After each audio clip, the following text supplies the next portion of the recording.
I really want to talk to you what my class is Ignite Your Inner Pussy Power. And this isn't about running around with a whole load of dildos and just flashing your pussy. You can do that. That's fine. That is great. It's a huge amount of expression.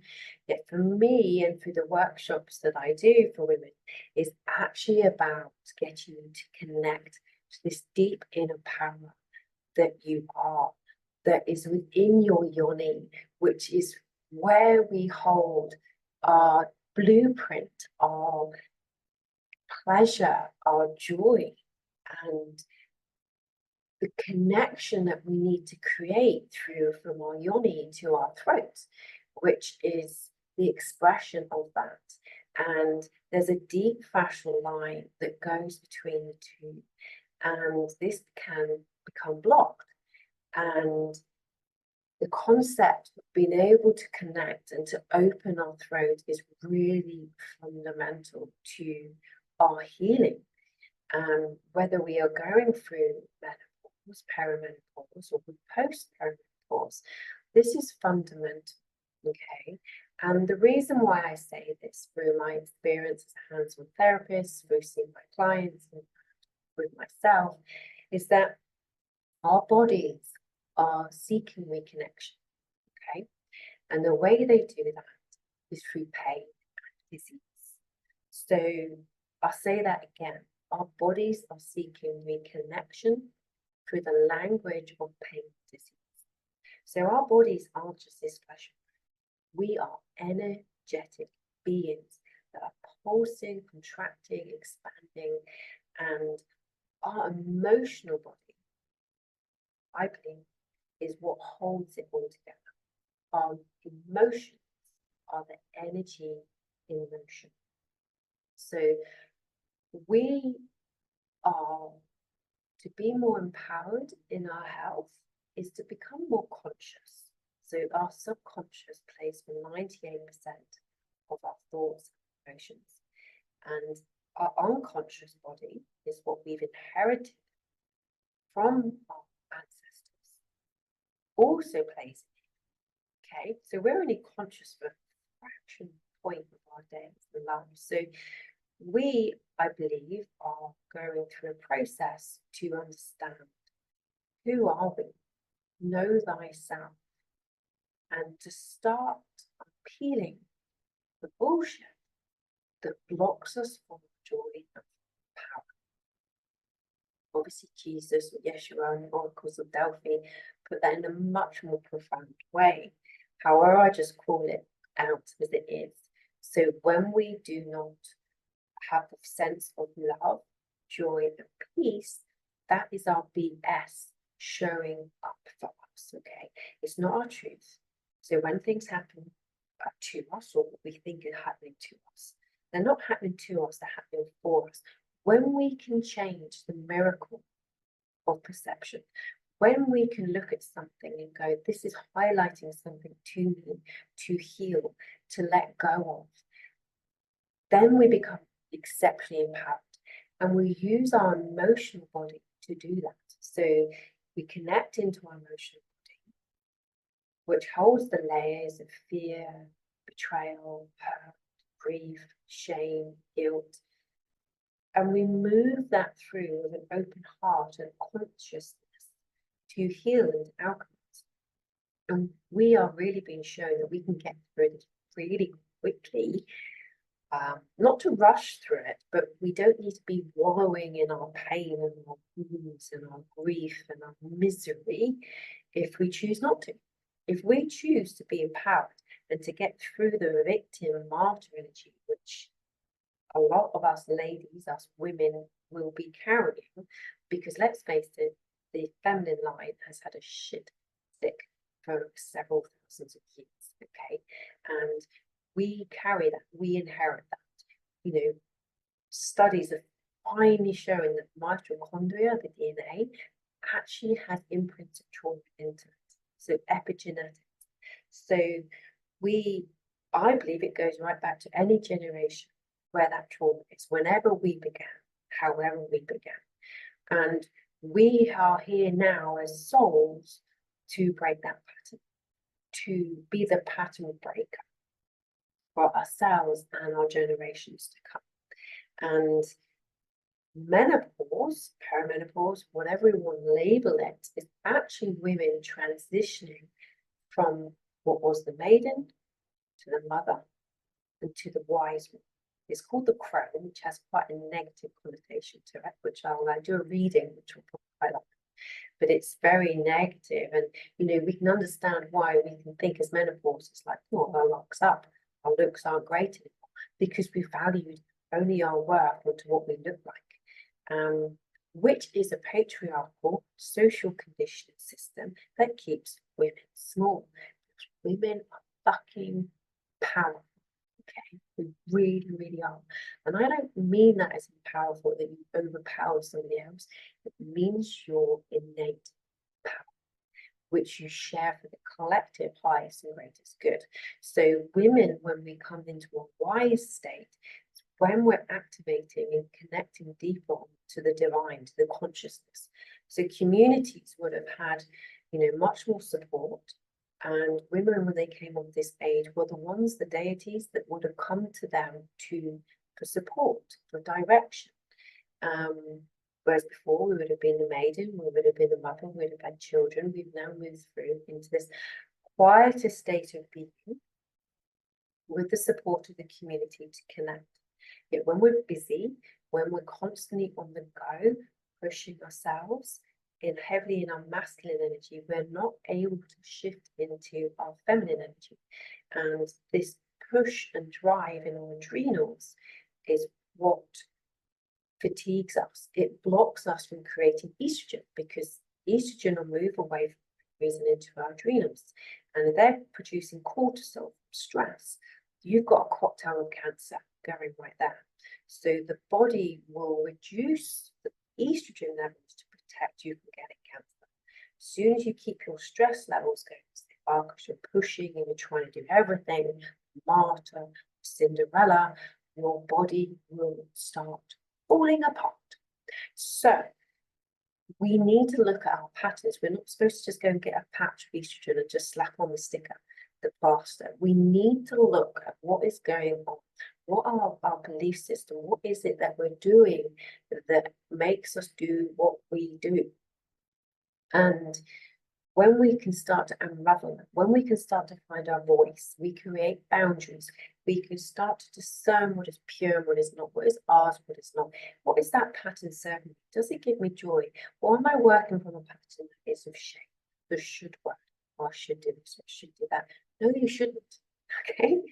This is about understanding and discerning what is alignment to your joy, your yoni, your womb, which holds this sacred wisdom that is protected purely in love. There's a huge, like the cervix, everything. It's very, there's a gateway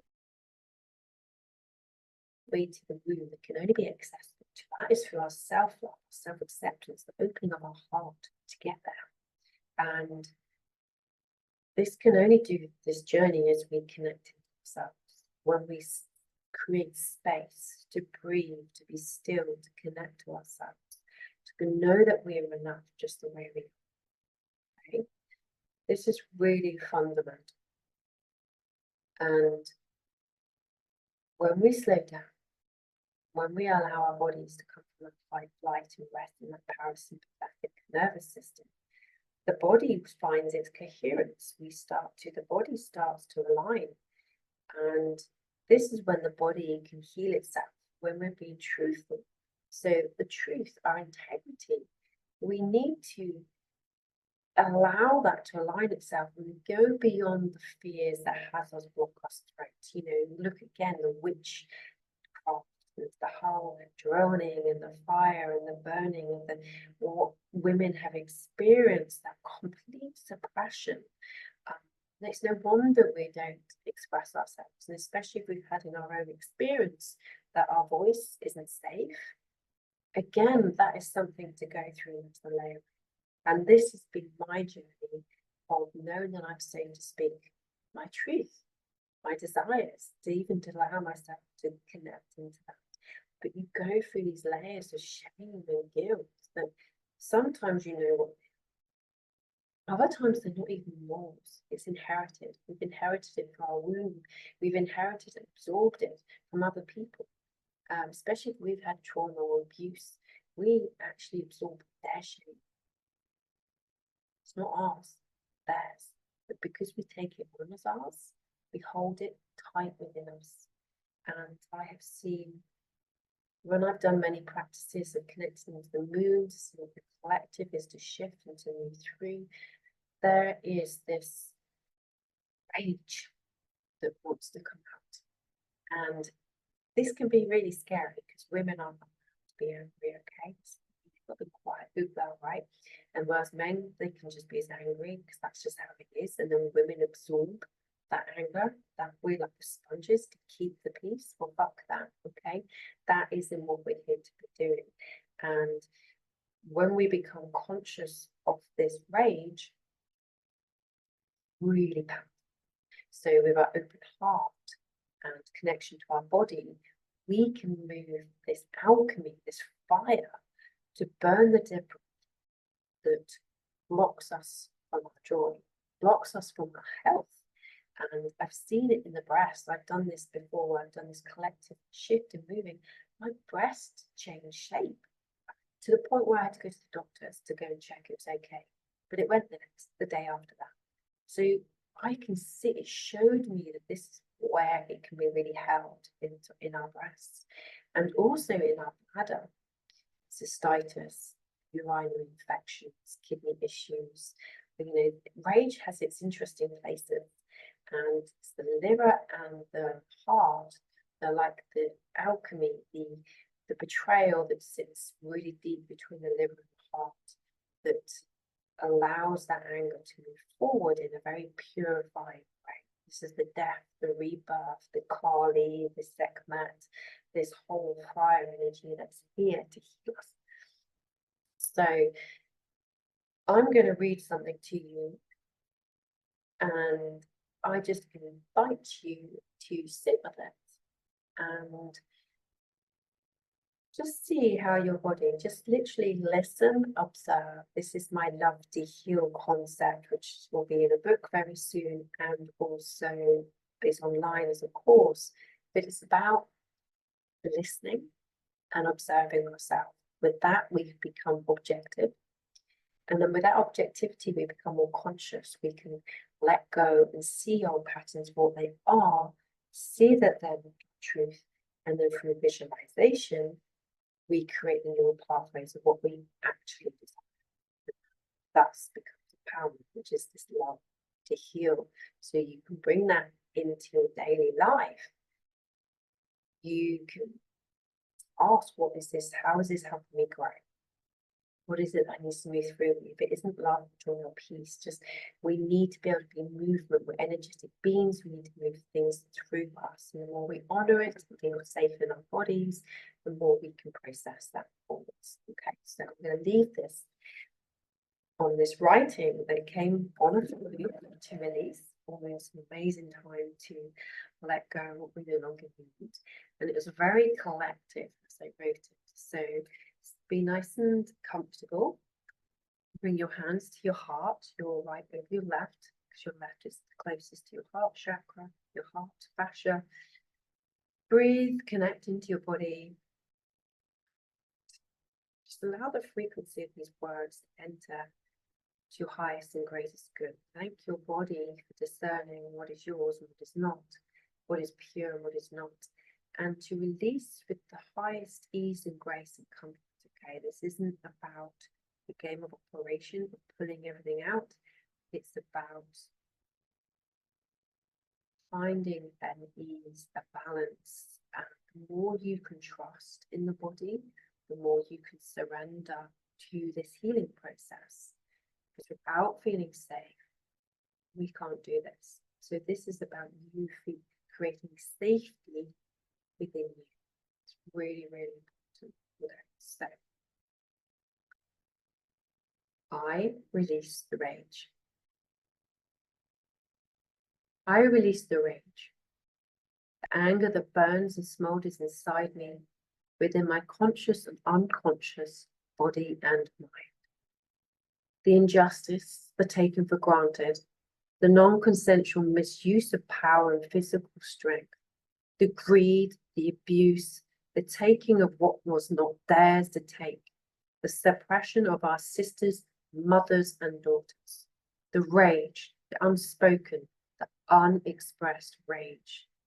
I allow it to ignite, to burn this rage, the undergrowth of society, this anger, this hurt, this fear, the blatant dishonoring and betrayal, the sacredness once honored in the masculine protection. I choose to be a vessel of release and expression, yet no longer the burden held in mute. To no longer absorb both mine and their discomfort and guilt. I no longer sacrifice my inner peace to keep the peace, the status quo.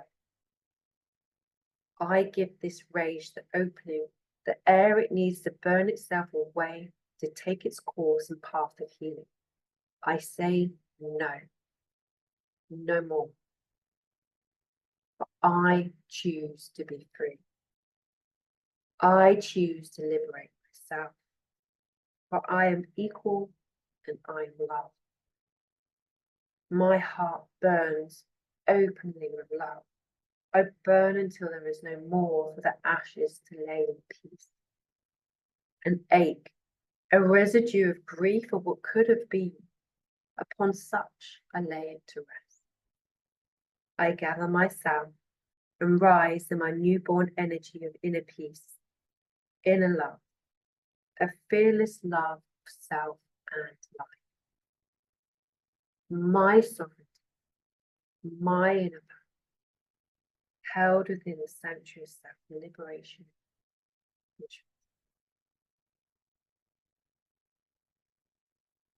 Just take some rest. Yeah, Doria Sikia Teremo Conturo Sucutere Siki Alatoriamo. As above, so below, so within, as without. Working the miracles of one, or miracles come from one. And so it is.